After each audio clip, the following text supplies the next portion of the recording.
In the run and shoot, you're four wides. And really, two formations. Two mega powers meeting here tonight. They'll be trying to drink their own sweat to survive, brother.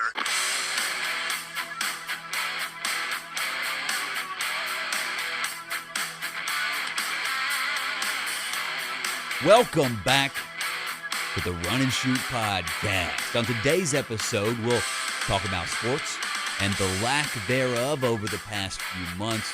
Also, all the things we have to look forward to as we start to get sports back this week. Chuck, long time no talk. I mean, we've texted here and there, hit the headlines obviously back and forth, but having an actual conversation, it's been a minute. How are you, buddy? Finally, it is great to be back in the booth with you, man, and just to be able to, come in here and talk about sports again. And it's been long missed. I mean, right, and it's hard with the way this year's gone to even be able to wrap our brains around sports because, and right now, the way the news cycle goes, hour to hour, day to day, we don't even officially know that we have an NFL season yet, but it's looking promising. It is looking very promising. I just want something positive for once to just come back. Just to come back, whether it's baseball, NHL, NBA, just something positive to come back.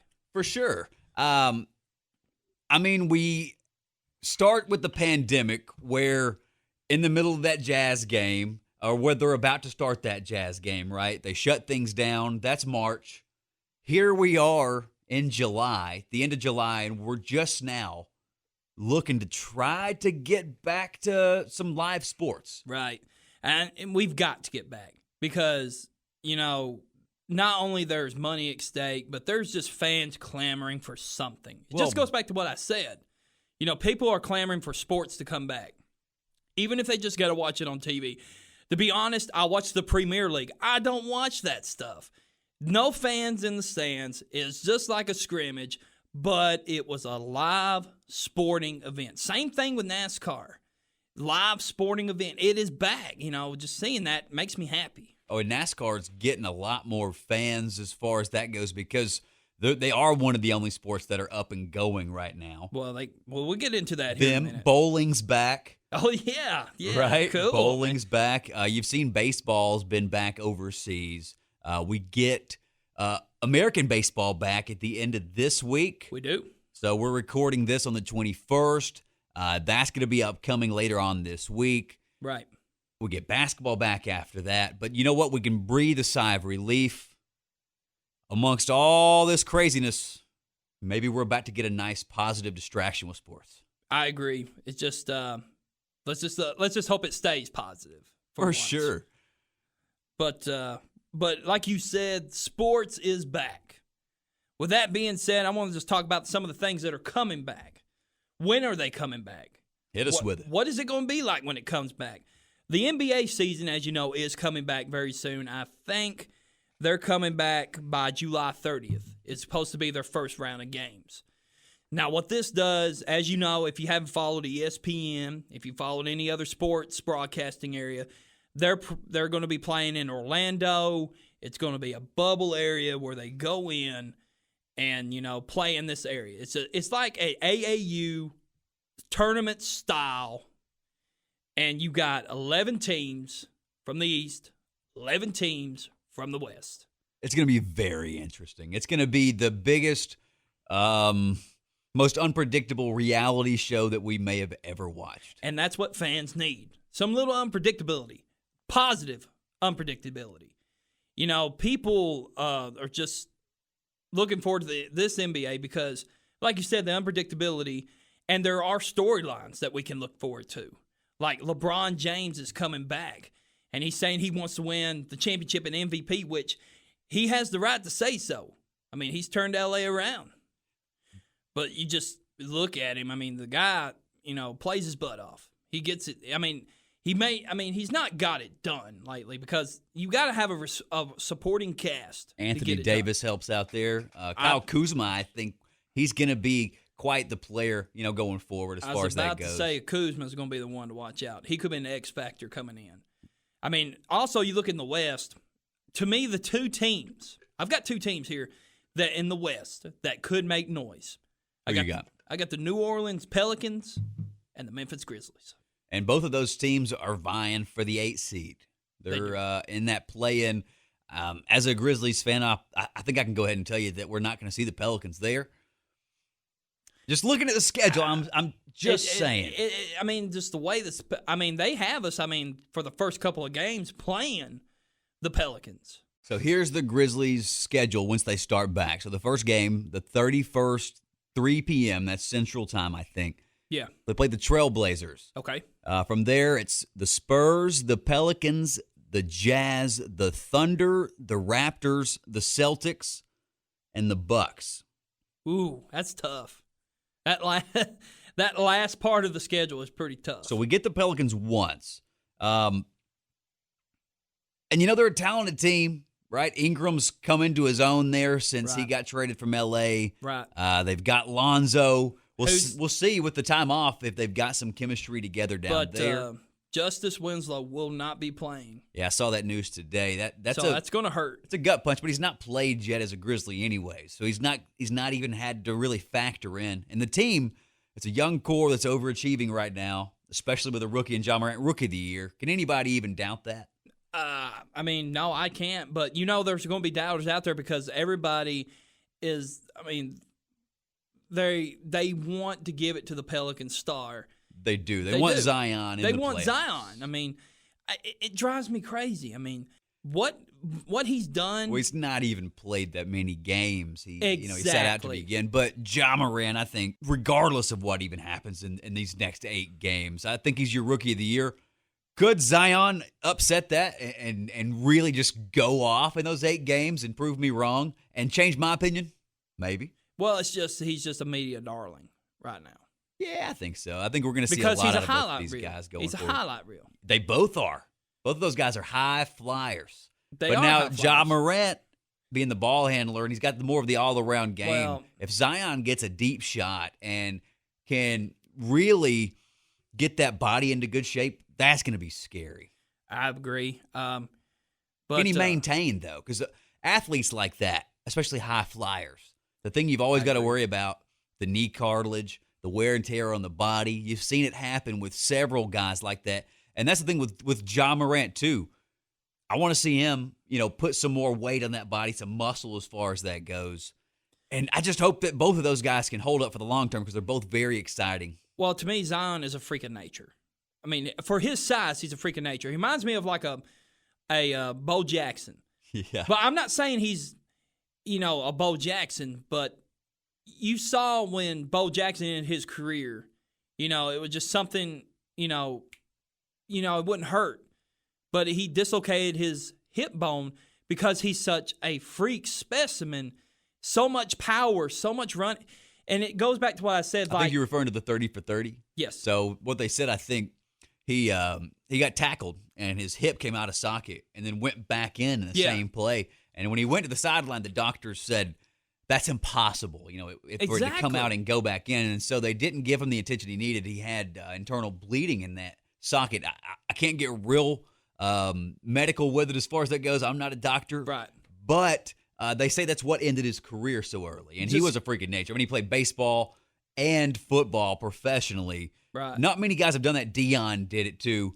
But not many guys have been able to be successful in both. And Bo Jackson, one of the top 5 greatest athletes of all time. But why was I getting at with that, though? Like, you saw Zion pretty much, rolled his ankle so hard, he blew his freaking shoe out. Because he's a freak specimen. He has a lot of power. So it's going to take that one bad day where he goes down in a wrong angle with you thinking, oh, it's just a rolled ankle. He could shatter his foot. We can't wish that on anybody. I'm not wishing that on anybody. Right. I'm just saying the dude is a freak specimen. I think the body type of Ja Morant, he's a great player. He's got a perfect body type to not have that much power, and I think he could last longer than Zion can. There you go. I said it. I probably made somebody mad saying All that it. sounds dirty. Ooh. He's got a great body, and he could probably last longer than Zion. Chuck, I think we're getting a little off topic with this one. Yeah, I'm going to stray away from that one again. So moving right along, But we, with the NBA coming back, we also got the MLB coming back.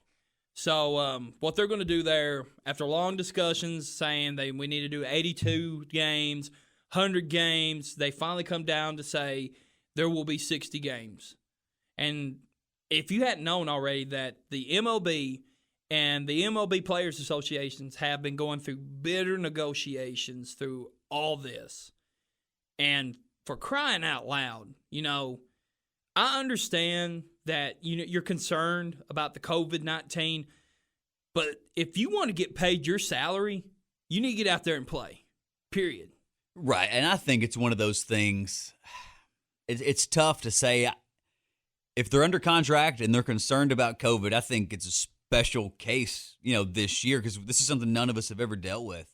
Right. Maybe they should take a discount to stay home, but if they want to stay home for their safety and well-being of their family, if it makes them feel good, I have no problem with that. Right. But yeah, I mean, if you do want to make that full paycheck, if you want to be out there playing, get out there and play.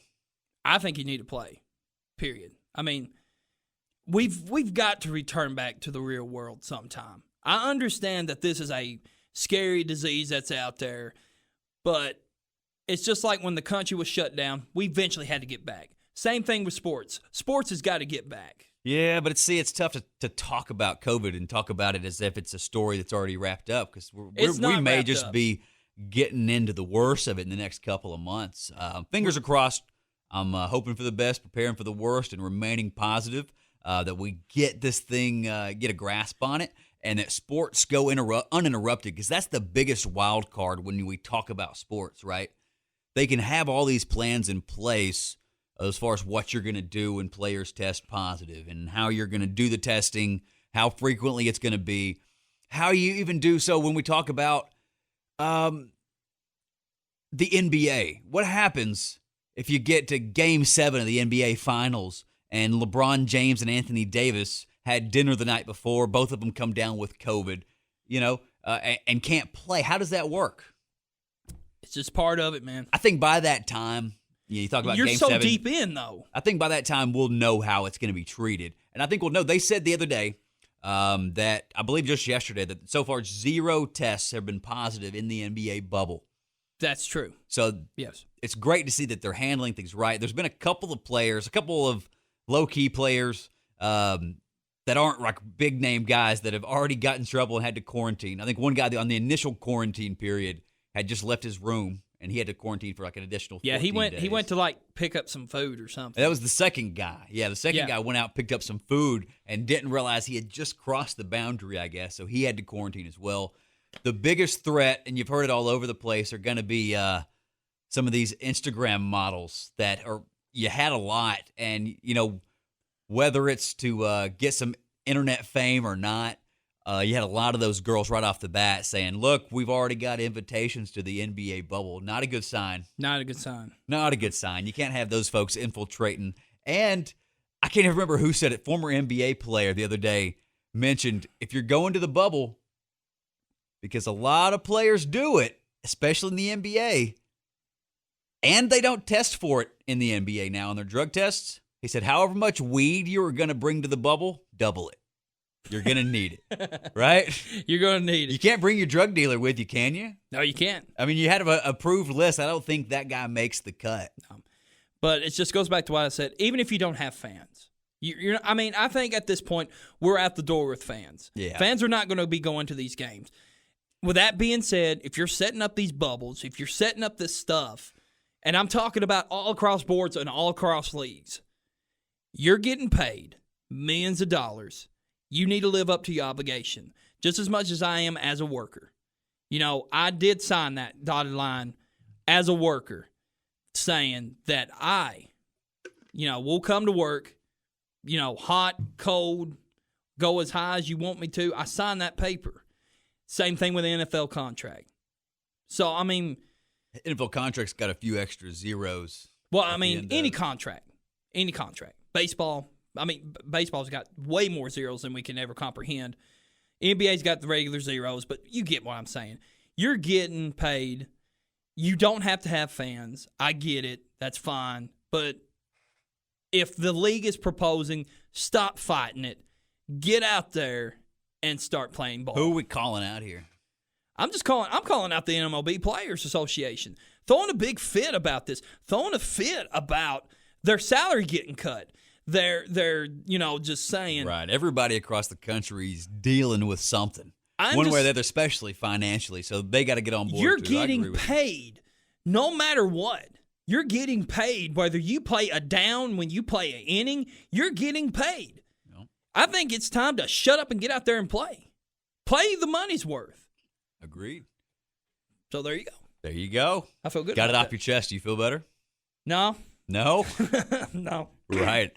I mean, honestly, when you look at it, it's a tough situation all around. The NBA trip seems like a pretty cool vacation, but when you think about guys having to be confined to that bubble, especially the personalities that you're dealing with down there, Right. and they're used to living a certain lifestyle, they're going to get bored. They're going to be some fights we're probably going to see. You see Myers Leonard's already pounding beers. J.J. Redick, you could call it pounding. Yeah, he did a shotgun. To he me, shotgunned a beer. it's like Big Brother of NBA. Like they're all living in a certain kind of area together, and they'll have their arguments, they'll have their friendships, and like you said, they'll be pounding beers, they'll be going to steak dinners. Here's my advice to this: I think you need to leave your family at home. There are some NBA players that have brought their families along for these.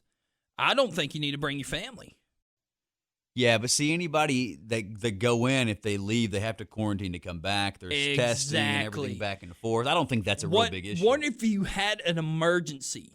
Your child had to leave the bubble. Right, but I mean, any way you look at it, this is uncharted territory. Everything's super fluid. I mean, and that's the way the entire world is right now. So, I mean, I don't think you can stress about the little things like that. Well, it's just, to me, you know how I am. I like Chuck, sports are back, man. Sports are back. Step away from the ledge. Sports are back. Sports are back. As far as fingers are crossed, toes are crossed, eyes are crossed, I'm staying totally positive that we got sports coming back, and that's the way I'm going to look at it. I'm going to be optimistic.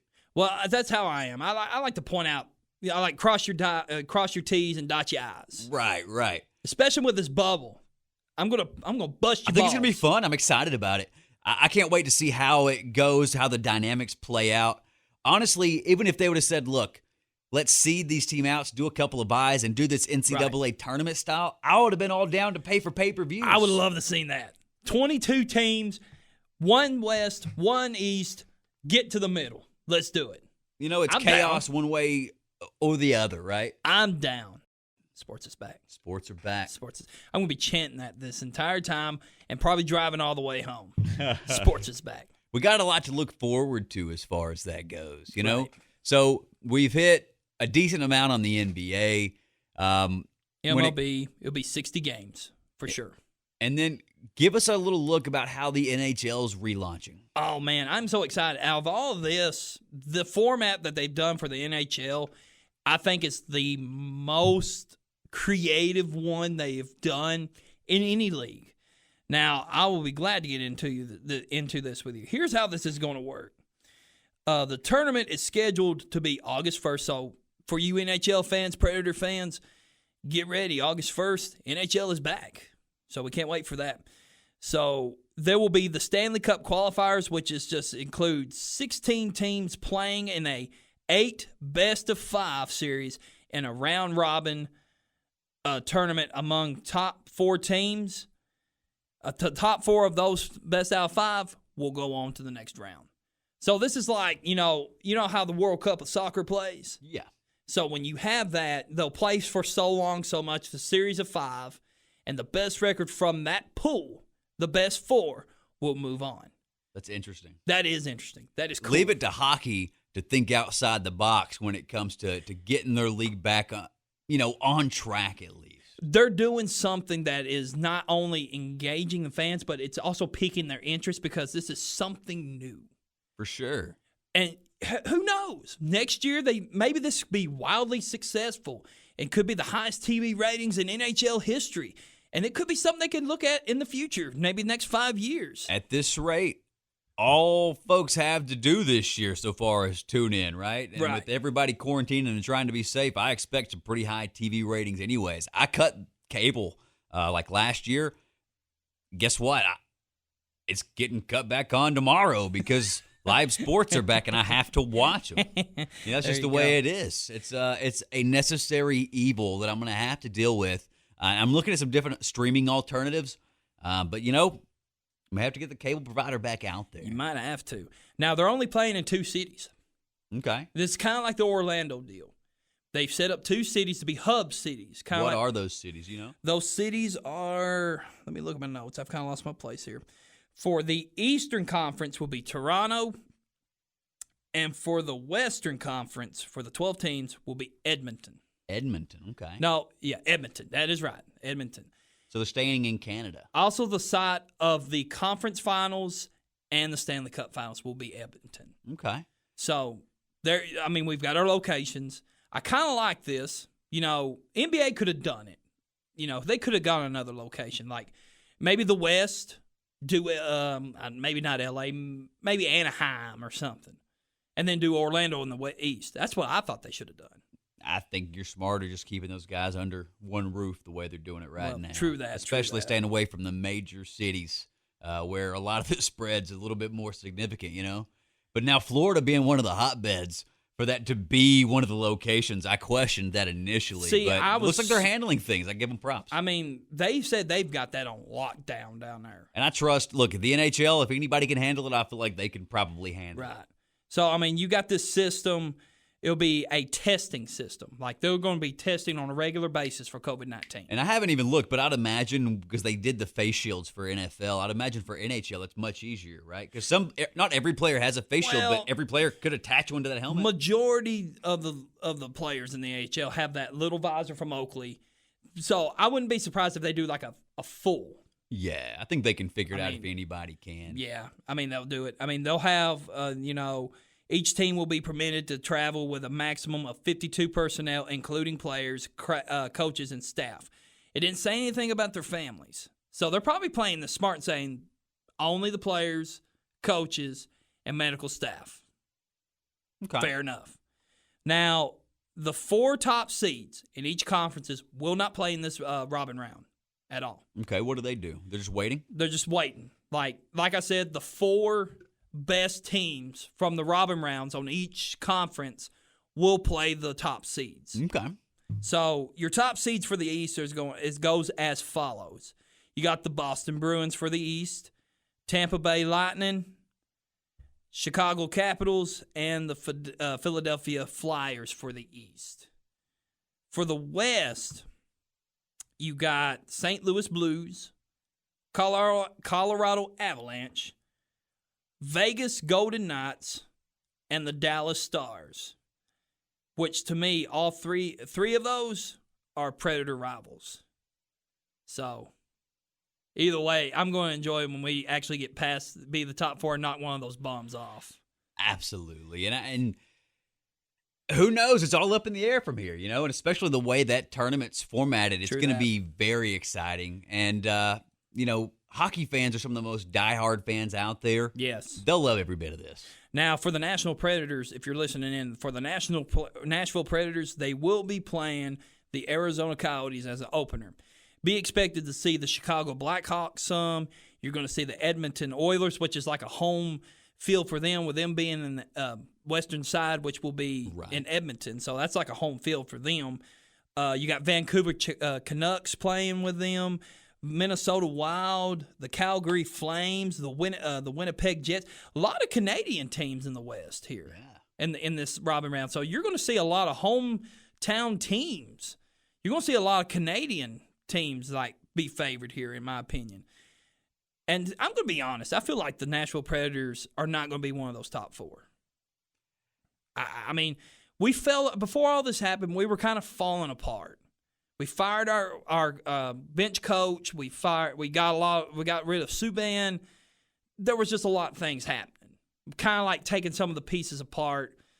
So you're not real confident that the boys in Nashville are going to be able to pull this thing out? I'm sorry, I don't think the Catfish is going to save us this year. Oh, man, it breaks my heart, Chuck. I hate that. I mean, but I'm going to be real. I feel better chances with Memphis in the NBA than I do with the Nashville That's Predators. saying a lot. It is. That's saying a lot with a young core in Memphis. But you know what? I hope for both of their sakes they can I get hope- out there and get it done, and at least get out there and compete. If Memphis makes it in, they're probably playing LA in round one. Well, they will be playing LA in round one. Right.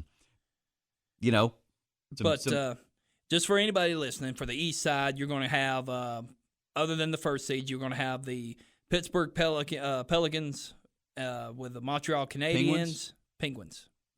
Why did I say Pelicans? I got to get out of New Orleans, man. Let me get out of New Orleans. Let me come back to reality here. And you're going to have the Montreal Canadiens against the Pittsburgh Penguins, Carolina Hurricanes. You're going to have the New York Rangers, New York Islanders, the Florida Panthers. You're going to have the Toronto Maple Leafs, which is like a home field for them up there for the East Side up there, and the Columbus Blue Jackets. So, but the East, man, is stacked with Canadian teams. I mean, not East, but the West is stacked with Canadian teams. yeah, hey, it'll be interesting to see how it plays out. But that was the NHL, man. And I like I said, it's going to be fun to watch. I'm definitely going to tune in because the format, I want to see how it works. What else we got to do? I mean, we also got, let me pull up my notes here. We also got some have already started. NASCAR, for one. They're starting up. They're running like 2 or 3 races a week almost. Now, they just came off a all-star race at Bristol. And I'm glad they're still doing the all-star race, which I was stunned that they said they're still going to do the all-star race. Right. But do you know how much they gave for the winning driver? How much? $1 million. $1 million. What is that in comparison to normal? That is, man. That's Really? that's a $1 million. I guess I don't really know what the prize pool usually looks like. Well, I mean, in racing, as you know, if you finish in a certain spot, you can still come away with money. Yeah. Just regardless, whether you watch horse races, NASCAR, Like or golf and most golf, other- yeah, just anything. Any pro sport. Yeah, but a race is a little bit in NASCAR.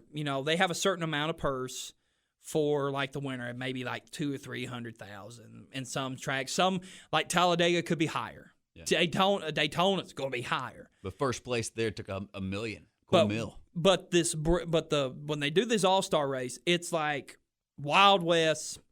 Last one to win it gets $1 million. I like it. Winner take all. And you also have the Premier Leagues across seas. They're going, and like I said, Oh, yeah? I've been Soccer, watching. huh? I've been watching, Yeah? and I'm kind of proud of myself to watch that because Yeah, you've turned into a soccer fan? Or do you let's feel not like... go that far. Yeah? Let's not go. I respect soccer, and, I can sit down and watch it every once in a while, especially if there's nothing else on. So much respect for them. It's just not my sport. I guess when you have certain kinds of sports that's taken away from you, you kind of have a certain respect Absolutely. for the new sport. And just watching some of these, it's very interesting. It's a lot like, to me, it's a lot like hockey. They're up and down, up and down. And, I'm not a soccer guy. I don't sit there and, pay attention to the rules and stuff, but it was interesting. I had fun watching. For sure. So, yeah, getting through quarantine, I was trying to find anything I could, especially sports related, to just keep my mind off everything. I watched so many just like old NBA games and old NFL games and college football, and I would just tune in, especially if I was sitting around the house working on the laptop or something, having breakfast, pull it up, sit there and watch, or at least have it on in the background, and it helped me quite a bit. I can't watch flashbacks, man. It's like, to me, it's like I've been there and done that. I've seen that before. Sometimes it makes it that much more exciting, and you always notice things you never noticed before, like watching a good classic movie. But you know what I've been watching?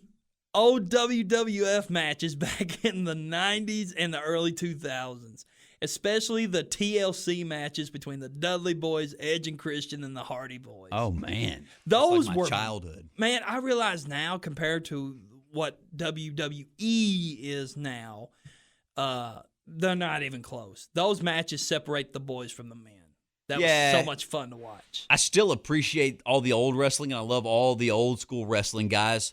I just got out of it probably middle school. Yeah, it's So- about when we get into high school. Wrestling, used to be way cool, but there was just way cooler characters in there. When you had The Rock and Stone Cold and Sting, and you had all of those the cool Undertaker, guys. DX. The Undertaker, man, and you got, just DX, man. I loved watching all that. But yeah, when we got to high school, we kind of grew out of that phase, you know. But there's still that child in our mind, man, that Right. still wants that to watch that, you know. But that's what I've been Not that doing. there's anything wrong with watching wrestling. I just, hey, I can't flip it over to Monday Night Raw anymore other than just a quick I chuckle and can't. keep it rolling. I can't do And it. especially how cringeworthy is it where they're doing some of the wrestling without fans? I've watched one of the shows because I was kind of curious, just like you. But it's totally scripted. It's different than the UFC. The Dude. UFC on Fight Island, that was totally It's badass. It's shoot 100%. Yeah, but it's a live action sport, and they're, Yeah. they're competing with each other. They're fighting. You know, it takes skill and it takes a tough guy to do what they do in professional wrestling. But let's be real, and it's not a sport. It's not a sport. It's entertainment. Even Vince McMahon came out and said it's entertainment. It's not wrestling. Speaking of which, rest in peace to the XFL, which actually had a good product out. Well, I mean, I enjoyed watching it. I think at this point, Vince McMahon's got to realize that's a dead dog. Forget about it. Just It's over. terrible timing. It was actually It can't working. get any worse, the timing. How do you get that launched, that much money invested? It looks like it's working and you have some good things in play, and COVID-19 steps in and just wrecks it. Like a lot of other businesses out there, and I feel for a lot of people. It rejuvenated some careers. I mean, look at Paul Walker down to Houston, the number 11 Paul Walker. You remember he was lighting the league on fire down there in that in the Juno offense, man. He gets signed by the Carolina Panthers to back up Teddy Two Gloves. I didn't know that. Yeah, look it up, man. Because, man, he was lighting the world on fire. He was the early MVP for the XFL. And that right there, it goes back to what I said in our last podcast. It could have been a good farming system for the NFL. It could have been. No, absolutely. And I think we're going to see a lot more expanded rosters, like we mentioned earlier, when it comes to the COVID stuff and not knowing how that's going to go. I would think that practice squads could probably be bigger. It's probably not that complicated to bring those guys up and down. Kind of like in baseball, they're going to have to do that. Mm-hmm. Basketball, are they going to have a squad of guys that they can just, pull teams from? There's a lot of things in play when you talk about COVID and sports. And then you look at the Blue Jays. They're not allowed to play home games there. No, that sucks. They're talking at possibly playing, I think, in Buffalo. Right. Or even, I've even heard it mentioned, what if they played in the Sound Stadium in Nashville since they had scrapped that? Oh, I would love that. Could you imagine the Braves coming up there and play? Bring it on. There's also talk, and I don't even remember the guy's name. This isn't a fact-checking podcast necessarily. But travel down, and they're looking, word is, on bringing an expansion team to Nashville for Major League Baseball. That they're actually discussing that. Now, don't get me wrong. I'll be an Atlanta Braves fan for the rest of my life, even if they were to try to change that name too. Give it time. Be a Braves fan for life. Well, but I would Chicago- love to have a team in Nashville to be able to go up there and watch. But the stadium's there. The Sound Stadium is nice. It's a nice stadium. It is a nice stadium. First Tennessee, I think it's First National Park now. Yeah. First where National. where they had that merger or just the rebranding. Mm-hmm.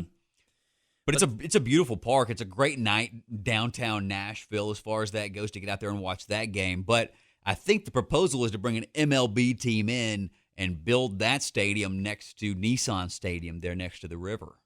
Would you like to see that? That'd be. I would.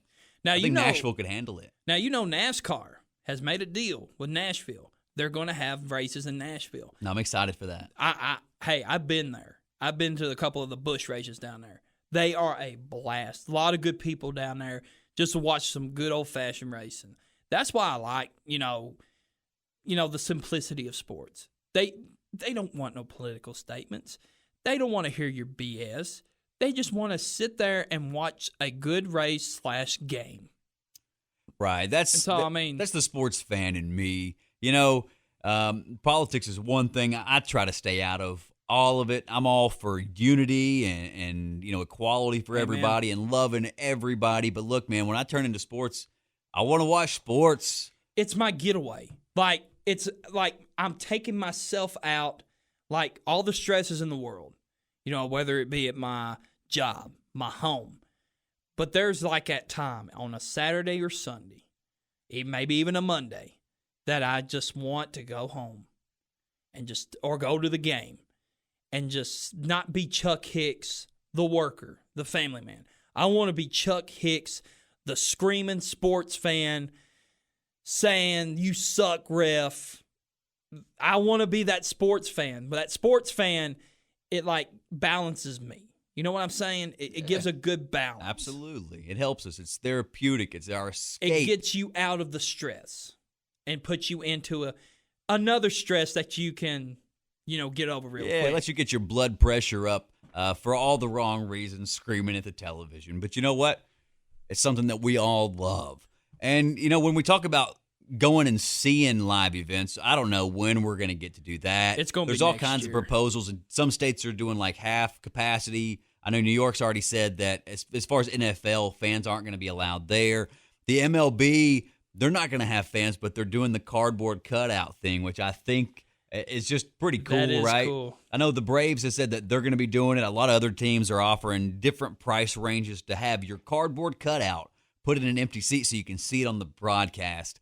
And I've saw some of the examples in the exhibition games where they've got people's dogs and just random characters in there. And I think it's hilarious. And I think it's awesome where they're taking some of that money. Not only some of those teams, I believe, is pocketing that money, but most are putting it towards a cause. Well, I think you said earlier that the Atlanta Braves are doing something for like a good cause. I get something. What were they doing? It says cost is $50 for the cutout. Proceeds from the fundraiser go to the Atlanta Braves Foundation. Just a cool concept, though, right? It is a cool concept. Now, that could be an opportunity for some good advertisement. Saying if you do take a selfie, you could hold like a cardboard, sign up with your podcast, your local business. Write something right there on your forehead, a hashtag or an @ or, put your Instagram handle. I don't know what stipulations they have. They may not let that go. But what I love about that, though, it's an opportunity to do something else. And I commend them for trying to be creative. I commend them. I mean, you got to do something. I think it's fun. Yeah. So I commend them. Moving right along, let's go ahead and take a look. What are we hitting next, Chuck? We're going to hit the NFL news, man. I said earlier that the NFL may scratch that. They're going to scrape it all the preseason games from Scrapping now. the preseason, Well, none of that. And there's still some negotiations. Well, Roger Goodell proposed it first, and just about maybe an hour ago, the NFLPA came out and said we're going to scrap it. With that being said, Ryan, I think you've told me for a long time that the preseason games are a lot of good proving ground for some, unproven talent. Yeah, that, and I think it helps condition the athletes to get used to that beating that they're going to take. And that's the argument there. Is it more hindrance? Are you putting more wear and tear on the body? I feel like you got to get into what they call football speed, football shape, and you only really get that from taking contact. That's why sometimes you see at the beginning of the season where the defense is behind, or some of those guys that haven't necessarily had that contact. You see some of those injuries happen early on, but again, it's a fine balance, and it's one of those things I can see arguments from both sides seeing why it's good, why it's bad, but it looks like we're not going to have a preseason, and that's probably the best call, at least for this season. Well, I've always been against preseason. I think 4 games is ridiculously long. I think they should cut it down to 2. There's been so many proven injuries that have happened to stars on these 4 games. I mean, you could get hurt in practice. I get that. But these preseason games, I'm as good as saying just do 2 at most. And again, this year, not doing any, and I'm cool with that. I'm cool with that. I mean, the player like the NBA, like the Major League Baseball players too. The NFL players are just as much, throwing a fit about the salary, possibly getting cut a little bit, and on top of that, having to play preseason. So that's one thing they don't have to worry about. And it is what it is. I don't particularly care for preseason. The only thing I'm concerned with, say you're a 7th round pick trying to make the team. How are you going to make the team? You got to feel for those guys. But right now, think about at least this season, there's going to be a spot for those guys because we're probably going to see a lot of free agency signings, unfortunately, with some of these quarantine periods, suspensions that may take place. Who knows? Well, it's just I think it's what it's going to come down to is how creative can you be on your training camps and your practices. Yeah. You're going to have to get creative. That's just the bottom line. A lot of unknowns right now with all of it, right? Mm-hmm. The preseason, I've went to a couple of them. You get a chance to meet players and stuff, but there's some big moments that come out of it. I remember being at Chris Johnson's first preseason game when we drafted him. against the Rams, and he took off up the middle. There was a 50, 60-yard run, and it was just one of those signs where you knew this guy's special. Yeah, right off. I got to see Adrian Peterson for maybe a couple of plays. And, of course, and the neat thing is some of the security guys down there in Nashville, and I may be tallying on some of these guys, and I'm apologizing in advance, we'll just let you go down there in the front row because people have done left by halftime. And I got to holler at AP. Yeah, you're right about that. That's pretty cool. That's pretty cool. But that's about it. It's just like, it's just a cakewalk, a dress rehearsal for some of these guys. And for fans, it's just to give a glimpse of what is coming. Because the playbook is not even halfway open. It's not even one page to open. Right. So, it's just doing away with it this year, not going to be that big of a deal. And this is like I go back to what you said. 7th-round picks, the undrafted free agents, the unproven talent. It sucks. But it sucks for those guys. But NFL training camps are set to open, even with the COVID-19 precautions in place. In Minnesota, I don't know if you saw Kirk Cousins already practicing social distancing. He's throwing footballs at least 6 feet away from all of his receivers. Nothing out of the ordinary there. 6 feet. I thought that's actually better. He was throwing them 12 feet last year. Yeah. Now, I've looked. Let's do a quick rundown of these, Chuck. We'll just do a real quick. Let's do it, man. The over-unders for the NFL, right? And I'm just going to go top to bottom, starting with Arizona. It looks like this is alphabetical, and we're looking at OddsShark. And so, starting with Arizona, over-under 7.5. What do you think? I'm going to go under. I'll even go with an exact number. I'll say it'll probably be about 9 wins this year for the Arizona Cardinals. 9 wins. So you're going over, hitting the over. That offense has improved mightily with Deshaun Hopkins. And on top of that, you got Kenyon Drake in the backfield. I think he's a better receiving back out of that backfield. And you got Kirk, and, of course, you always got the veteran himself, Larry Fitzgerald, not to mention Kyler Murray. Look at that. I just went down the line of a very volatile offense right there. So the over on the 7.5, Arizona Cardinals, that's a tough one. I'd like to agree with you, but I can't. I just feel like they play the Niners. They also play Seattle over there. Denver's not going to be a pushover either. Well, we got the Rams too, but I think they can beat them. I don't think the Rams are what they once was. Oh, did I just try to substitute the Broncos for the Rams in that division? How dare I totally did. AFC for NFC. Yo, you're totally right there. That makes the point that much further. They're not winning more than 7.5 games. Next, the Atlanta Falcons. They added Todd Gurley. Is it going to be enough to get over 7.5 wins? I'm going to say the under. I'll say they'll get 5 to 4 wins. I think they go over on that one. Yeah, well, it's a tough division. I think Carolina is improved. You've got, of course, Tampa Bay, who's just bulked up on offense with Brady and Gronk at least. And, of course, you got New Orleans. You know what they're capable of, what they do. Yeah, they added Gurley, but Gurley, I just don't see it. And their defense is going to be horrendous this year. So you're saying under? I'm saying under. Under. 5 wins. 5 wins. You heard it here first. Baltimore Ravens, over under 11.5. Under. I say they win 9. Under as well. Buffalo Bills, 9. 9 wins. Under. That's tough. That's under for me. I'll say under. I'll say though 8 to 9. I said 8 to 9 before. This is the best chance they've had in years to win 9 games or more. I just don't see it happening. Well, it's just I want to say under. I want to say over because of Diggs. So what are you saying? I'm going to stick with under. I'll say 8. Under 9 wins for the Buffalo Bills. Carolina Panthers, 5.5 wins. Teddy Two Gloves, the main change after Cam Newton's out. But this is one that I would potentially bet I'd go over 5.5. I'm going over. I'd say they finish near wild card spot. If Christian McCaffrey stays healthy, he wins 6 games alone. That's what I'm saying. And then if Teddy Two Gloves can do what he did in New Orleans, maybe not go undefeated, but still to produce, a game-managing passing game, I can see them winning maybe 8-9 games. The Chicago Bears, 8.5 wins, over under. What, are you kidding me? Under. Under 8.5 wins. Under. Defense is going to get them 6 wins, but Terry Trubisky's going to screw them out of the rest of it. I can't I can't disagree. I say they're going to go under no matter whether it's Trubisky or Nick Foles. Trubisky is that a ends up bomb. quarterbacking that team. I say under 8.5 wins. Under. Sorry to the Bears fans out there. Cincinnati Bengals 5.5 wins. Rookie QB coming in, number 1 overall pick. I say under 5.5 wins. I say under. They're just trash right now. Well, it's just they're rebuilding. Cleveland Browns 8.5 wins. Under. I say Under. I say they stick to 5-4 again. Here's where I'll go out on a little bit of a limb, and I think that Cleveland, I would bet the over of the 8.5. Yo. I think they can pull things together. It looks like Njoku just recently wants a trade and makes it look like maybe it's a toxic environment there. Jarvis Landry's been very vocal with some stuff, but I think he's still playing. I think they can pull things. There's so much talent there, and they just got Jack Conklin. But is there such thing as too much talent, though?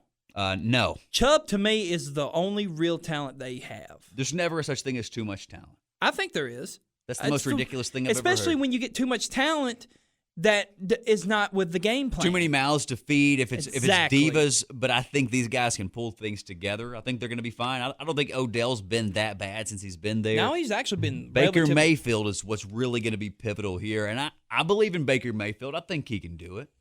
Well, maybe. We'll see. Also, the Dallas Cowboys, 9.5 wins. I'll go under. I'll say 7. I agree with the under. A lot of Can't talent trust there. him. Can't trust it. Dak's in a contract year, I guess. They didn't renew him, but 9.5 wins. It's tough to trust that they are going to hit that and make the playoffs. I say under as well. just Denver like- Broncos, 7.5 wins.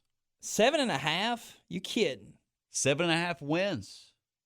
Too much faith in Drew Lock. Way under. I say 3 wins. You don't think Melvin Gordon helps out there? No. I agree. Under. John Elway has made, ever since Peyton Manning, he has made so many bad decisions. You know what did it? What did it? This is bad juju for him getting Tim Tebow out of the league. Now he essentially. had it out for your boy. I blame John Elway. Listen, I won't even harp on it, but I just feel like if they would have let McDaniels just see like 4 years out of his plan, because they gave him total control in Denver, things could have turned out a little differently for him, a little bit differently for Do Tebow. you see, if he let it played out, do you see him winning a Super Bowl? I can't go that far, but I think things Okay. would have been different. But, I mean, when Peyton Manning's out there, you go with the latter, man. But You got to. He's a GOAT. It's tough to blame him in that Yeah. that situation. He got a Super Bowl out of it. I'm not speaking out of bias. All I'm saying is, for the next little bit, it looks like he's cursed when it comes to some of his decision making. I was about to say, ever since Peyton Manning, it's just been one bad decision after I another. just don't think he's very good at doing what he's doing. He's just trying. I mean, He keeps to striking reach. out, man. We're going to see. We're going to find out, but I'm going to hit the under on that one, too. Detroit Lions, 6.5 wins. Over under. I say that's about right. I say 6.5 wins? 6.5 wins. That's about right. I can't. So over under. You can't hit it nail on at 6.5. I can't, man. That's kind of where You I got had to him. pick. You got to 6. choose. I'll say under. So if you're saying 6, under. All right. So I say under 6. 6.5. So not going to be a good season for the Lions. If Stafford's healthy, I mean, he's studly, but But other than that, who you got? I mean, you got the Johnson kid at running back, but he can't stay healthy. Yet you do have DeAndre Swift from Georgia that you just drafted. But he's got health issues too. At receiver, who do you got? I mean, yep. I also say under 6.5 Yeah. wins for the Detroit Lions. The Green Bay Packers, I'm going to go over on this, and they have them at 9 wins. over. I think Rodgers can get it together. I think the biggest crime, though, is why won't they go out and spend some money and actually get him a weapon? Despite all not him getting a weapon, No Rodgers disrespect to alone- who they have. Adams is a stud. But that's what I'm saying. Adams is the only guy they got. Yeah, and some complimentary pieces. I feel like they could go out, they could spend some money. They don't have a Greg Jennings or a Jordy Nelson or any of those guys for him to throw to, and he needs, some targets. It's ridiculous. In my Regardless, opinion. I think they win more than 9 games. I think the biggest smear, though, was the Jordan Love pick. That was the biggest smear. They're just looking towards the future. But Aaron Rodgers was brought in a It'd be- very similar way. what? No, but here's the thing. Here's the difference. They traded up to get him. That's true. That to me is like saying, oh, so you would go out of your way to trade for a guy that you want to replace me with. You know what? I agree with you, though, because they should have went and they should have used that, I felt like, to get him a weapon, because you've only got so many more years left of peak Aaron Rodgers, if you can even say that. And him and Danica just split up. It may be the best thing for his career, right? He might come out Save and some have, energy for the football field. There you go. So, all right. Green Bay Packers, I said over 9. What do you think?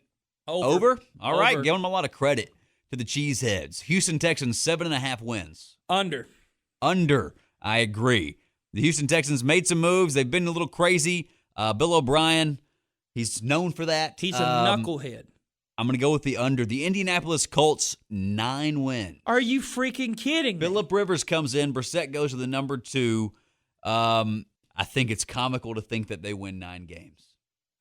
I was going to say 7.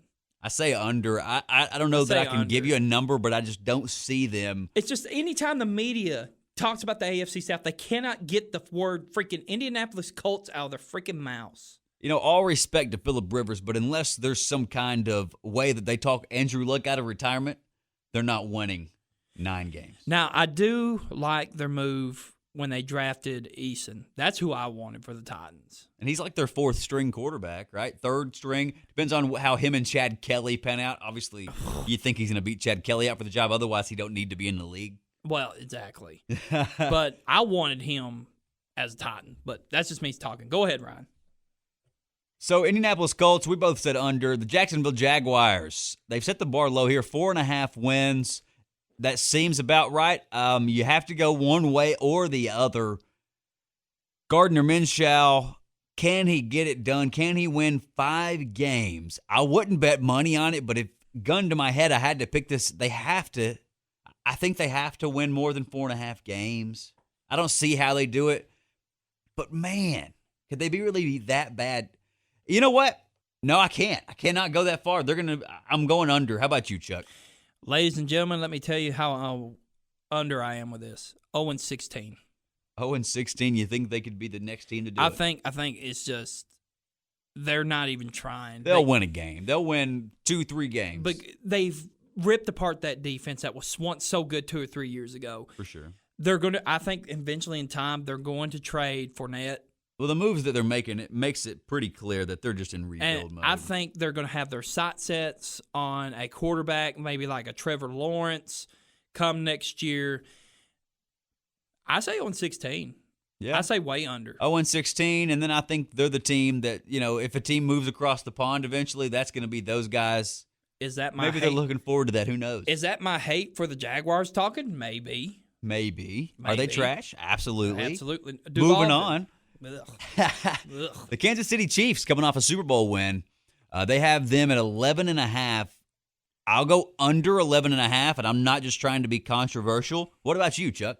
I say over. I say they win 14. 14 games. Yes. Do you think, obviously health plays a factor in all of this. They I do. feel like they've been very lucky with have. that as far as that goes, and I'm not wishing that it catches up to them. To win consistently in the NFL is tough to do, and we're really going to see if that contract's going to pay off for Mahomes. It seems like it's a bargain for a player of his caliber at this point in his career. We're going to find out. I'm going to say 14, man. They win I think they'll go to the AFC Championship. So Kansas City, 11.5 wins. I said under. You said over. The Las Vegas Raiders, 7.5. I'll say over. Over. And at the end of the season, who do you think the starting QB is? Do you think it's Carr? Do you think it's Mariota? To be honest with you, I think Carr pulls it out somehow. Okay. Because, he knows it's on the line. Right. He knows that this is it. I think if the under hits for the Raiders, that we've obviously seen Mariota come in either because of injury or because Carr couldn't get it done. If Mariota does come in, do you suspect that he would excel in a John Gruden offense? Yeah, I'm still a believer. Absolutely. Yeah. I still got a soft spot for Mariota. I think especially with John Gruden because he's going to utilize him for the weapons that he has. He's not going to be afraid to open it up. And look, this is the longest Mariota's had to heal up in a long time, so we'll see. That's true. Las Vegas Raiders, 7.5 wins. Under. Say under? Under. I say over. I got the over. I think though, with them going to a new city, a new place, this team has got talent. Have you noticed the talent that they have? You got Jacobs in the backfield. You got Waller at tight end. You got some underrated receivers on the outside. If that defense can bulk up just a little bit, they've got a decent pass rush. This team can surprise people if they can put it together. Yeah, you're very convincing, Chuck. I'm still hitting the under 7.5 wins for the Raiders. I tried. The Los Angeles Chargers 7.5 wins. Low. I think they'll be the most disappointing team in the NFL this year. Yeah, you don't think they can pull it out? Tyrod Taylor? No. Is he really just filling in? I think it's going to be a disaster at quarterback. Yeah, I think what is going to happen, Tyrod Taylor's either going to get hurt or he's going to have a bad couple of games.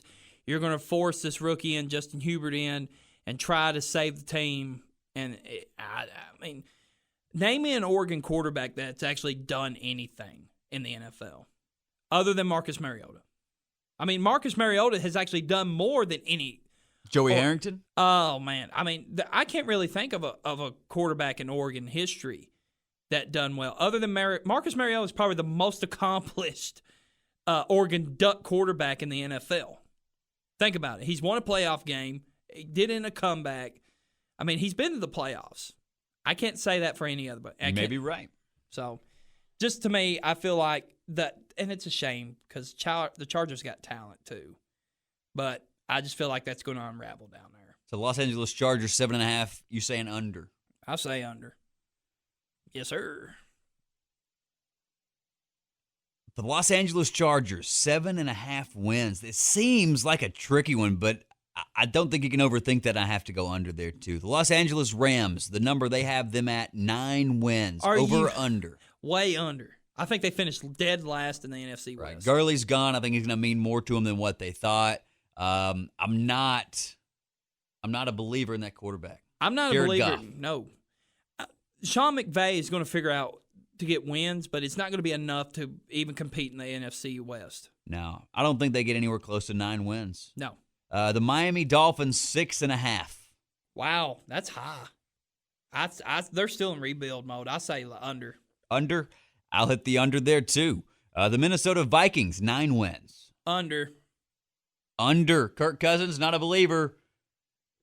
Hey, he's throwing 6 feet. What can I say? He's got Cook back there. They did just trade off maybe his best receiver. But They've still got Thielen, so there's always that argument. They've but lost 3 key defensive players on the defensive side. And that defense was pretty stellar last year. Minnesota Vikings going under 9? Under 9. Under 9 for I'd say me about too. 7-ish, 8-ish, but not too far. I'll go under as far as 9 wins there too. Here's an interesting one. The New England Patriots with, presuming Cam Newton starting there, 9 wins. I'll go over 9 wins. You think so? If Cam Newton, I'll say this, if Cam Newton starts, and if Cam Newton's healthy, which again, you can say that for any team, but that's what I'm going to assume, and just because it's Bill Belichick and he can adapt so well as an offensive play caller, even though he's a defensive coach, I say that, he can adapt his systems, offense, defense, regardless. Him and McDaniels, they work so well together. I think they could go over 9 wins, yeah. I'm going to say about 9, 8 wins because I think it's going to be between the Bills and the Patriots. So you're going under? I'll say under. Okay, so under 9 wins. Not by much, but I'll say 8 wins with the Buffaloes, 8 wins. 10.5 games for the New Orleans Saints. Under. I'll say this is a toughie because the division's just gotten harder, in my opinion. Carolina, I think they've upgraded. You know that the Tampa Bay's upgraded. I'm going to say under. I'll say 9. Okay, I agree. A lot of firepower. There is some more talent down there. 10.5. I just have a hard time seeing it. Yeah, and they could under. very easily prove me wrong here. But yeah, I want to say under 10.5 for the Saints. The Giants, the number is 6.5. Too high.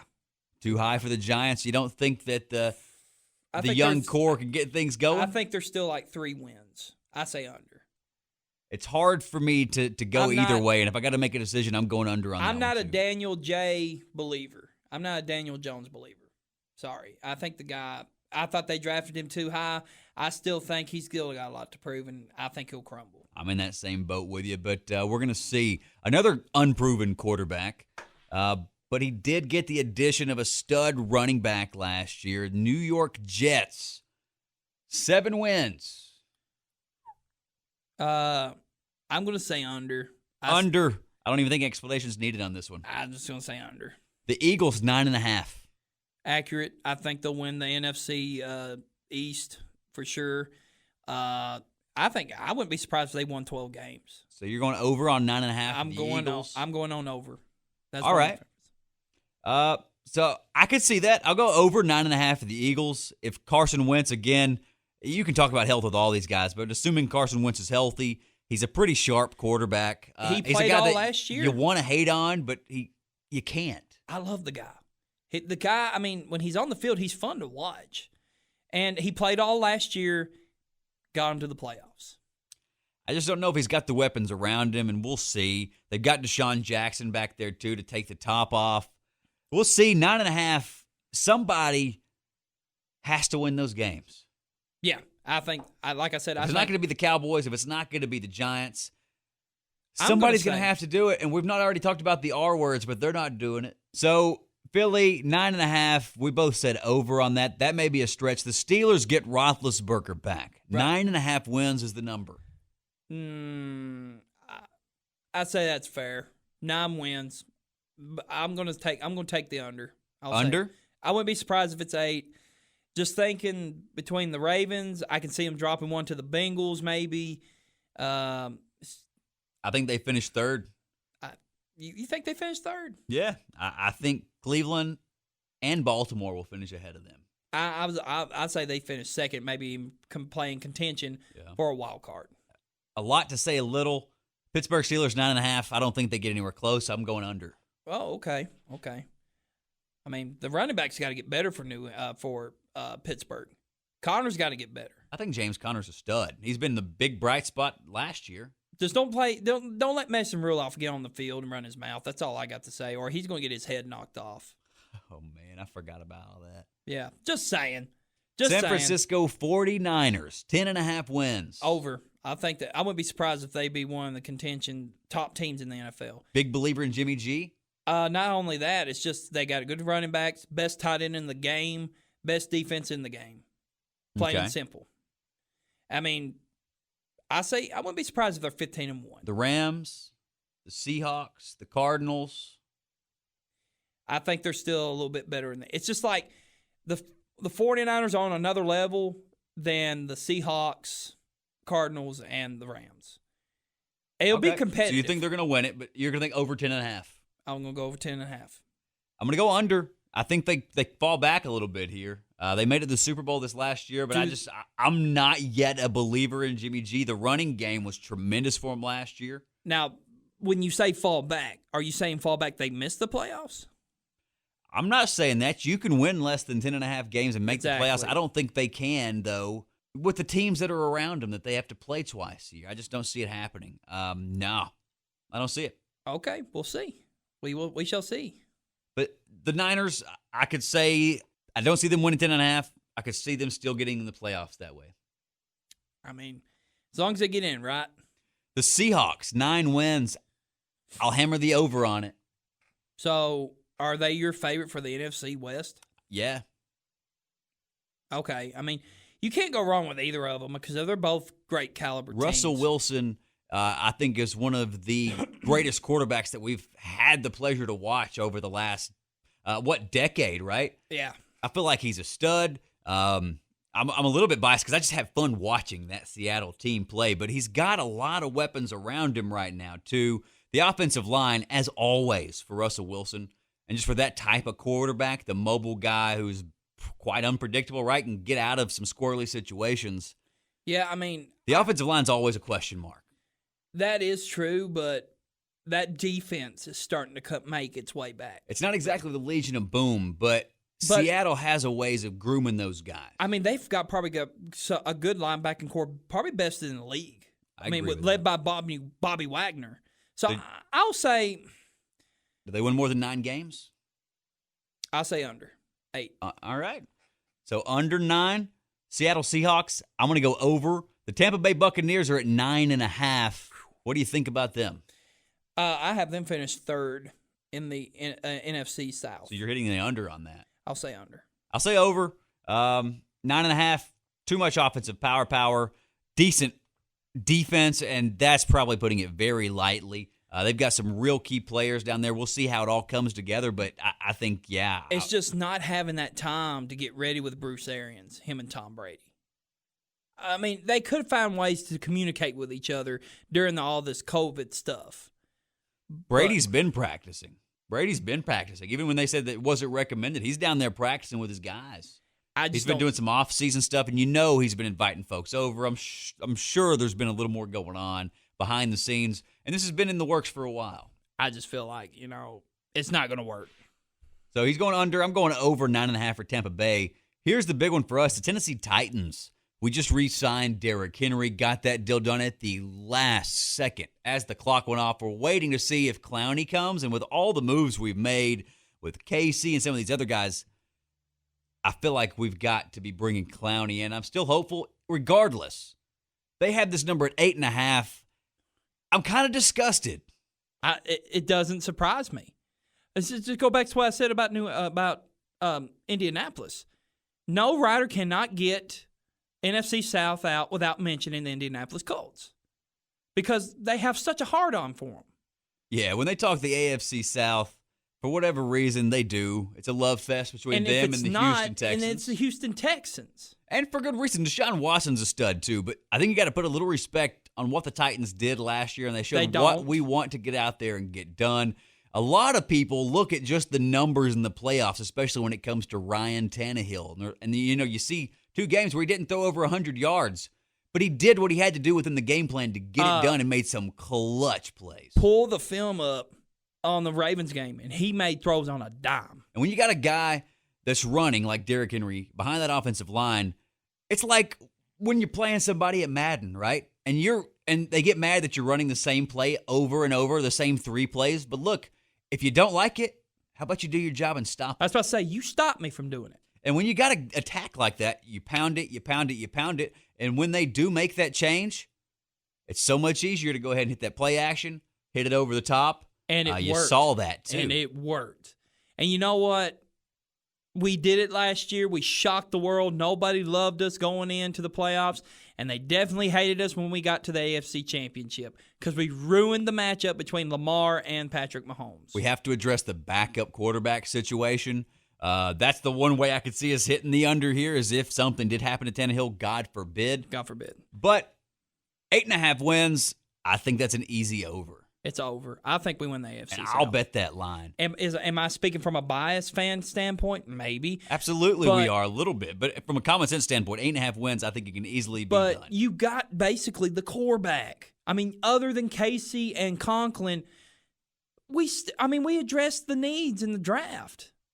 Agreed. And I feel like if we get Clowney, that's great. If we don't, that's great. I still think we still got a good core of players to make a run. I think we can expect great things out of A.J. Brown in year 2, and I think we're going to see more out of Corey Davis. He gets a lot done behind the scenes with blocking and just doing some of the stuff, the dirty work. But I think we're going to see him with Tannehill having the whole season. I think we're going to see better numbers coming out of Corey Davis, and we're finally going to see better stats coming out of a guy who was picked so high in the draft. Right. But I say over, definitely. And then the last one, do we even need to hit on it? The Washington R-words, yet to be named, because they're going to be changing the Redskins' name. I won't even get into whether I agree or not because it doesn't matter. It doesn't matter. No. But 5.5 games, I'm saying under. I don't say it. How could they win more than 5.5? Just you got a new coaching staff. You got a quarterback. Ron Rivera's got his. There's so many distractions. I feel for Ron Rivera because I think he should still be in Carolina. He's not going to do it in 1 year. No. There's no way. He's a great person to come in there and try to get things turned around. Year 1, it's not going to happen. I don't think they're going to win. And it's like you said, he is a great coach. If there's anybody that can clean up a locker room and clean up a team, it's Ron Rivera. Yeah, I feel for him for the situation he's in, but he's the guy for that job. He's like a military-style coach, and I like that. I think he'll demand excellence out of those guys. Yeah, but it's not happening this year. So, Chuck, I guess as we look to wind down a little bit, what else do we want to hit on here? Of course, you heard about Mahomes' deal. Giant deal. 10-year, $450 million. Do you know how much he gets paid a minute? How much? $96 a minute. That's nuts. $96 a minute. Sign me up, right? It's just, and then, of course, they got Chris Jones down there as well signed. I think it was like a 4-year, $85 million deal, I think. But one of the best defensive tackles in the league for the Chiefs. So the Chiefs got their horses signed. And it goes back to what you said. The Titans got Henry signed. Where do you see that being a positive for the Titans? 100%. 100%. But do you see it happening like what we did with CJ2K? We signed him after his 2000. He got less money than Chris Johnson. Well, he did, but still. And I love that just the attitude. He's a loyal guy from the looks of it. He just seems like a guy that does things the right way. When the offense wasn't utilizing him the proper way, he obviously is going to get frustrated, but he didn't voice it in social media. He played things the right way. And, I mean, you just look at the guy's physique, and you can tell he knows what hard work is and that it can pay off. And you can see when you put in and you get discipline like that in the weight room, I think it carries over to all aspects. You've seen these workout videos this dude's had in the offseason. He's ready to carry the load again. And I think Derrick Henry getting that deal done at the last second, tremendous thing for this team who's known as cheapsteaks when it comes to it. Well, I just think that his attitude is far different than Chris Johnson's. I think, first of all. And he said he took less money so that we could bring more talent here. And he knows it. And J-Rob knew that. That's why do you didn't think they get a deal done sooner? I think that's probably a pitch that he said, look, we want you to get paid, but at the same time, if you want to compete for a Super Bowl, I mean, he even come out and said that Derrick Henry said that, I forget what podcast or radio station said that, do you want to be an MVP one day? He said, F that, I want to be a Super Bowl champion, man. I like that. See, he knows he sees the bigger Team-first picture. mentality. He wants the real deal, the ring, the one that people recognize you the most. Right. So I like that contract. I liked the Chris Johnson contract. I thought he earned every bit of it. Was he the same afterwards? No, but the team wasn't the same afterwards. It's just the way it goes. You win some, you lose some. Both of those guys, would I have paid them again, given the chance? I didn't pay them, but would I have given the okay being in that situation? 100% as a fan. Right. And COVID-19 in college football has been a very big concern from everybody, coming in this year. Are we going to have a college football season? And it seems like some fans are done with the NFL with all this stuff going on politically that, like we said at the beginning, we're not going to get into. We're not doing political stuff here. It's garbage. But anyways, a lot of people want to turn to college football because it is all about the game. But there's a high possibility that we might not even have a college football season. That's the least likely, I think, as far as to happen. Again, it's the 21st of July. Updates could come tomorrow to tell us one way or the other. But right now it looks like they're trying to make it happen. It's going to be sloppy. Teams are trying to fill schedules. They're trying to get on that quick. Well, you're seeing COVID cases as students come back to campuses. But, it's just going to be strange. And I feel like it's the one sport, too, that you could take the year off. Offer red shirts to the players that wouldn't be eligible for that necessarily. Don't use a year of eligibility for those guys. And if we can't have NCAA, it'll hurt my heart. It hurt me. But you know what? I can get over it. And I hope that the other sports were in line for those to happen. I hope everything goes off without a hitch as far as that goes, with as little hitch as possible. Well, one thing it does, a couple things that do kind of give me pessimism about the season being progressed here is, you got most of the FCS schools and the conferences already coming out saying, look, we're not even going to play fall sports, including football. We're going to probably push it back to spring 2021 or even just cancel it altogether. And then you've got the Big Ten and the Pac-12 saying they're going conference only. It's just like they're dwindling back so far to the point to where, look, we're not going to play. Backpedaling, and I'm an optimist, but I would not be surprised if there wasn't college football this season. And a chance for the Tennessee Volunteers to take down the Gators. I would love nothing more of that to happen, but if we have to wait for another season to take them down, so be it. Yeah, But and pigs will fly one day. Pigs will fly my ear. But we'll go ahead and hop into the Madden ratings that have just recently came out. As you know, Madden ratings have just come out, and they have been met with not critical acclaim, Yeah, No- especially the first batch. It's always bad when it comes to Madden ratings because I'm a guy that buys Madden every year, right? I don't play a ton of video games anymore. Over quarantine, I got back on it quite a bit. Right. But I buy Madden every year regardless. And so I've got to see these, and I'm pretty critical about it. But usually, as players produce on the field, these things get fixed quite accordingly. Well, they do, and you see with gaming, they keep updating as they go now. Yeah. But, I mean, before then, you can have the rating system, you can set it up any way you want to. But in the EA Sports now, way online works, if you do so many packages, so many, like, hey, we've got the update, why don't you go ahead and update? But I just feel like a lot of these ratings, some are earned, I get it. Some of them deserve to be in the 99 club. Like Patrick Mahomes, I'm buying in. He's 99. Greg Kittle, he should be 99, but he's 98. I think he's the best tight end in the league right now. I just don't think that you hand out 99s to people very easily. I think it's reserved for the prime Adrian Petersons and, the Christian prime McCaffrey Tom got one. Brady's and some of those. I don't agree with. Now, he's close. And maybe it's one of those things where it's like you have to hand out so many, but Aaron Donald got one. Aaron Donald's, he's a force of pretty nature. dominant there too. I just think you have to be sparing with those 99s. At the same time, a lot of times whenever you see, especially like the Titans, we can relate to that. When you Yeah. see the guys that don't get the credit, especially when it comes to Madden ratings on there, it's no surprise because the national media does not pay close enough attention to smaller market teams Right. to really get it right. You Exactly. see that with some of these idiots on Twitter. I try not to even get into it a little So- much because I know better. The ones that constantly will pick us to finish below par. But I don't get offended by it. I don't let it bother me mean- because a lot of times they fix themselves. I mean, it bothers me to a certain extent because you need to give the guy his credit where credit's due. I mean, for example, we're going to play a blank game. I'm going to say I picked top 10 Titans players that we need to talk about as their ratings. And we're going to say, so-and-so's overall is blank. So if you want to say BS, right on, needs to be better, go for it.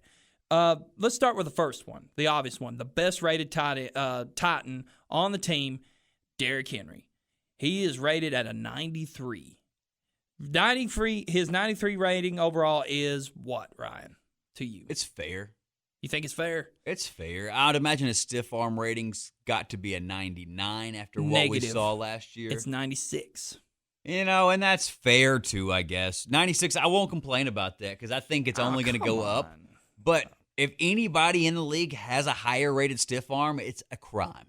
Yeah, well, to me, Derrick Henry needs to be at least a 95. He Okay. needs to be. I wouldn't argue with that either, Now but I don't he's- think 93 is bad starting the He's season. ranked above Nick Chubb, Should be. should be, but This of is course, the leading rusher in the league last year. well, they're going to look at like Christian McCaffrey though, 1,000-yard receiver, 1,000-yard back. So basically, I mean, to me, he's earned his 99. He's a receiver. Right. He does it all. And he's a different weapon when it comes to it. I That's mean- why it's tough to compare his 99 to a 93 with Marshall Henry. Faulk was a 99 player, and he's the same caliber player as McCaffrey was. So it's only fair. Like I said, I don't discredit. I think McCaffrey is an absolute just But- monster when it comes to a running back. 99, you know what? I can't discredit that. But Henry, 93, I think it's fair. So you say fair. I say it needs to be at least a 95. All right. So Kevin Byard, he's a 91. You think that's fair?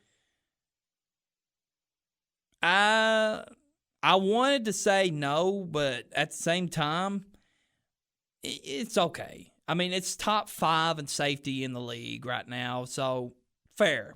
I think he's still Kevin got a little Byard, work. 91 is a good rating overall. Right. I think Kevin Byard's 91 overall is great.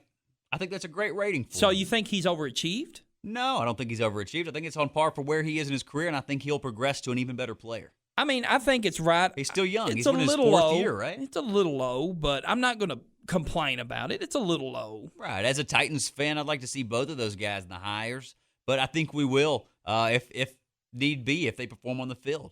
Yeah, now if he comes out and leads the league in interceptions, yeah, give him a higher one. But I'm not opposed to it. I feel like it's more of a crime for Derrick Henry than it is Kevin Byard. Yeah, but so Brett Kern, he's an 84. What do you think about that? Higher. I think he needs to be the highest rated punter in the league. I do too. He's got to be higher. I mean, he made some great. Look at the. It might have been both New England and Baltimore. He made great punt after punt after punt. Clutch situation. I mean, he pinned them back in the 20 so many times. Consistently, I do feel like he's been the best punter in the league probably the last couple So, of years. I mean, at least a 90. Okay, I agree. Brett Yeah. Kern's 84 overall is garbage. He should be at least a 90. He should be the highest rated punter in the league. Garbage, I say, more than travesty. An 84 as well for two of our best offensive linemen, Roger Saffold and Taylor Lewan. Combined, those overall ratings, Chuck, what do you think of those? I think they both downgraded from last year. And they always do. They hate Taylor Lewan. I think Taylor was like in the 90s last year. So Yeah. was Roger Saffold. And if you look at Taylor Lewan's character even last year, just the way he looked, they made him look like a total goon. I think the Madden guys just hate Taylor Lewan. I mean, the guy. I mean, heck, he's a hell of a podcaster. What can I say? The boys, man. I like what he does as a left tackle a whole lot more than what I But, like as far as a podcast, but he does do a good job there. But I think overall, Lewan should be at least an 87. It's not a crime, but like you said, the Madden guys are being douchebags at this point. Yeah, I think it's unfair. Saffold and Lewan, 84, should be higher. Will be higher because they'll perform. They'll perform. Yeah. Adoree Jackson, 83 overall, Chuck. Right on. I think it's right on point. Okay, yeah, I think it's fair. I mean, he's a good player that can be great. I mean, he did some good things in the playoffs for us last year, like the Baltimore game, shut down everything that came across him. Those couple games that we didn't have him, you saw his value. Yeah. I think he's an up-and-coming player. He's undersized. He plays great. I really like Adoree Jackson a whole lot more than I thought I would when we initially drafted him out of USC. I think his 83 is, it's par for the course, but I expect that to go up tremendously over the next couple I see of it years. going up, but I don't have a problem with it because, like I said, he's a good player. He's a good asset for our team. Right. That plain and simple. Harold Landry, 82 overall. What do you think? Seems about right. About right? About right. Well, I know he's not on this list. Vic Beasley, they have him at a 73. We got him in free agency, and we're going to see. I think that's low. Do I think he's in the 80s to start off? I wouldn't have put him in the 80s, but I think he's got a lot of upside. Well, it's just like going back to Landry. He's going to have a story this year. This is, I think, what he's looking at coming in. He's going to be one of those to where he could make a major rebound and really exceed expectation. Well, that's what I'm hopeful for. It's a possibility. It could be like a Kyle Vanden Bosch story. I mean, he came in. I'm not saying Vic Beasley was nobody. He was a first-round pick. But people are labeling him as a bust right now. But I thought he played decent enough in Atlanta. He has the potential to be. Yeah. Same thing. I think like Landry, I think he's got potential to reach for the stars and be a 10 to 15 sack kind of guy. Same thing with Vic Beasley. So the 82 overall rating, what do you think of it? Fair for now. Fair For now. For now. 81 overall for A.J. Brown, I think that's low. The crime of the century is crime of the century. I think it's low. I don't think it's a crime. 81's still good. You got to look at some of the other stats when it comes to a receiver. I'm sure he's speedy. He's got great hands. His route running, I expect that to be up there. Well, I know they had his catch not where I thought it should be because he has sticky hands, man. He catches everything. But here's my true question about this. I got a good question. This is a good one. With all the amount of star receivers that are in the league, Odell Beckham, Julio Jones, DeAndre Hopkins. There's so many more names I could go down the line. Does that kind of devalue A.J. Brown's season last year? No, I think it's because he's coming into his second year. So, I think that's why he's an 81 right now. I think it's just crime of the century because, this cat came in 1,000 yards. He was way heads and shoulders above the best rookie receiver in last year. He exceeded all of my expectations for him, and I'm a huge A.J. Brown fan now. I think 81's low. I don't think it's totally unfair yet. Where do you see his number? Where would you like to see that number If go? I rated him, Yeah, 86 fair. I would have said 86, to start 87. the season. But to me, that's just disrespect, having Yeah. him 81. If you think that's disrespectful, what about Ryan Tannehill's 80 overall? Do you think that that's fair, or are you disrespected by Not that? crime of the year, but crime of the week. Yeah, I don't like it. I You think know. just the way he played last year, I think the guys are looking at his playoff performance. They're not giving him much credit. 80's not terrible. But, I mean, the guy went out and balled out. 22 touchdowns versus 6 interceptions. I always hated the way they rated Mariota, too, though. He was always like a high 70s, even when he was, balling out. So, Yeah, like his second year, like they did like a 78 yeah. for him, So, man. it's like I said before we even get into the conversation, when it comes to the smaller market teams, they really have to go out there and earn it, especially a Tennessee Titan, to get that Madden rating up. You go out there and you've got to earn it on the field because they're not giving you the benefit of the doubt. So, what is your final comment on Ryan Tannehill's 80 overall? 80 overall, Ryan Tannehill, I think that it's a low ball score. Low ball. It's not a big-time crime, but I think they could have given him a little more I'm going to credit. say crime of the week versus A.J. Brown's crime of the year. But this next one is – I put this one last because this is a good one. Because we just got rid of Jarrell Casey.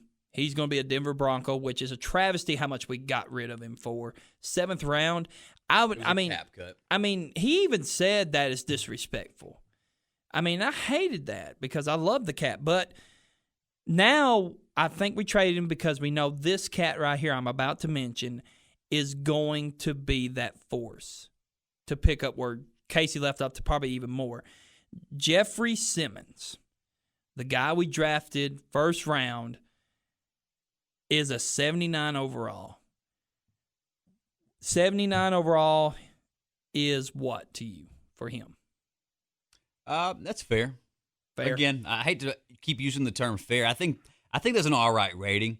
As a longtime Madden player, I think it's about what you would expect. So he came in, he didn't play a full season last year as a rookie, but when he did, he showed that he's got a lot of upside. Exactly. And so 79, yeah, I think that's fine because I think again, with a lot of these scores, that's only going uphill from there. I feel like. Exactly. I'm going to say this boldly. He will be Jeffrey Simmons, 79 overall, with smoky mirrors to compare what's going to come out next year. He'll be the biggest leaper out of all the Madden players. So he starts at 79 this year. What do you think he starts at next year? 95, 93, Whoa. 95. Because here's my thing. To me, he can be an Aaron Donald type player. At Mississippi State, I may be pulling out old film that happened 3 years ago, but it's for the reason I pull this up is this cat is nearly unblockable. Before he blew his knee out, this cat was nearly unblockable. And to me, that is such an Aaron Donald-esque player. You have to have two people on him at all time. He's had a full year now. He played half a season last year and made an impact right away. The Chargers game was a big prime example. Goal line stand, he was there, man. He stopped that. Yeah, I'm so excited for Jeffrey Simmons. I hope to see him reach his potential. I can for see sure. it. I can see. I'm going to call it 12.5 to 15 sacks for Jeffrey Simmons. That's some high expectations. I have high expectations for this guy because I know what he's capable of. I've seen the film, and yes, he made a mistake, but he seems like he's humbled himself enough from what I'm reading, from what I'm understanding, that he is going to turn around and be an actual all-pro athlete. He's going to, I believe, no disrespect to Casey intended. He was a pillar for our organization for so long, but I think Simmons is going to be better than Casey. I think he will be a force in the NFL. I think he could anchor it because he could. Because you got the outside to worry about, and you're not worried about that inside. And he could go on the outside. That's the thing. He played outside too at Mississippi State. He's going to draw a lot of attention when they're looking at the game film and they're really trying to game plan for Jeffrey Simmons. And that's one of the main reasons he's a main cog in that defense. At least he's going to be expected to going forward. Right. But like you said, the Mad ratings overall, it's just to get the buzz going for the game, you know. I know. I noticed Josh Allen has like a 99 throw power. I think it's Oh, rated you- higher than Mahomes. Now he's not rated overall higher, but you remember pre-draft they had the video of Josh Allen on his knees at the 50-yard line throwing it through the goalpost. So you already knew. Yeah, you knew the hype was real. But I don't know. We'll see. But overall, I'm okay with some of it, but like the A.J. Brown one and the Henry one is one that bugged me the most. For sure, I can see that. Yeah. But it goes back to what you said. Small market teams don't get the recognition. That's just the way it is. All right, before we get out of here, Ryan, we got that 2-minute thought, man. So I'm going to give you first dibs. Give us a 2-minute thought. I don't know that I have a 2-minute thought. What I can say is I'm ready for sports to be back. I'm very optimistic that we can get it done. Hopefully do it safely and hopefully it goes as well as they can plan for it to go. I'm just excited to be talking sports. You can tell as off track as we've got here recording. It's been hard to stay on point because we're just so excited to be talking sports absolutely, again. man. And I hope as a country, again, all this madness comes to a close here soon enough and we can all unify behind something we all love, our love for sports. Right. My 2-minute thought, like I said, I don't like getting political, and I'm not going to get political, but I will say this. As you know, Ryan, there's a bunch of Kens and Karens out there in the world. Have you heard about this? Yep. I've experienced a little bit of that in the workplace. And same here. But here's my bottom line, my 2-minute thought. There are a ton of Karens and Kens out there in the world. And for one, I'm going to say enough is enough. They're in sports too, like Bubba Wallace. Bubba Wallace has been nothing but a Karen through and through. He's not a Ken. He's been a little girl crying, pull out handkerchiefs, like the Talladega Noose incident. At first, I kind of like saying, okay, that's bad. And then the FBI looked into it. Nothing. It was part of the garage. Boo-hoo. And that's when I lost respect right away, trying to get attention. Yeah, it was a garage door pull, but it did look like a and noose, the FBI came out and yeah. said, it's nothing. It's part of the garage. Get to Bristol All-Star race, gets wrecked, and trashes the dude, and trashing the fans saying that they booed him, that they cheered when he wrecked. Welcome to NASCAR, buddy. NASCAR, where hated drivers get booed and cheer when they wreck. Ask Jeff Gordon. Ask Terry Labonte. Ask Bobby Labonte. Ask Dale Earnhardt. Well, you can't. He's dead. Rest Either in peace. The Bush brothers. The Bush brothers. All I'm saying is, son, grow a pair and stop being a Karen. Stop hiding behind the cameras and be a man. You're not a man right now. All I'm saying is, I'm going to close on this. Be more positive. Help others out. And just generate the good buzz, the good vibes, and stop pulling out your cell phone, trying to call authorities, and being a Karen and being negative. And like I said, over and over again, sports is back. We're almost back. We can't wait. Yes. Chuck, it's been great catching up. We'll do this more often going forward. Keep an eye out for that. And Yes, sir. let's get on out of here, man. Let's do it, man. Have a great night, man.